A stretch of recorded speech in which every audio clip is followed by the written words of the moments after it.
बिस्मिल्लाहिर्रहमानिर्रहीम। अस्सलामुअलैकुम। आप देख रहे हैं 1/1 न्यूज़ HD। खबर शामिल करते हैं। पंजाब पुलिस की वर्दी पहनकर टिकटॉक बनाने वाला मुलजिम गिरफ्तार।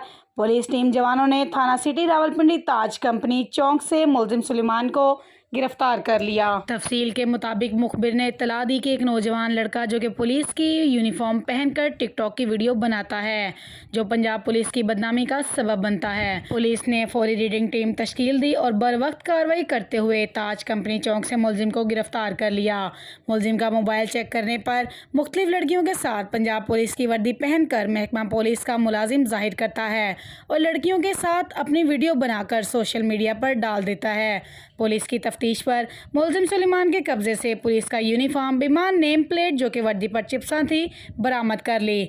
मुलजिम सुलेमान ने गैर कानूनी तौर पर पंजाब पुलिस के नाम को इस्तेमाल किया। मुलजिम के खिलाफ मुकदमा दर्ज करके मजीद इंकशाफात के लिए तफ्तीश जारी है। मजीद ऐसी खबरों से बाखबर रहने के लिए देखते रहिएगा हमारा चैनल 1/1 न्यूज़ HD। ताज़ा तरीन अपलोड्स की नोटिफिकेशन हासिल करने के लिए हमारे चैनल को सब्सक्राइब करें और साथ में दिए गए घंटी के निशान को दबाना ना भूलें।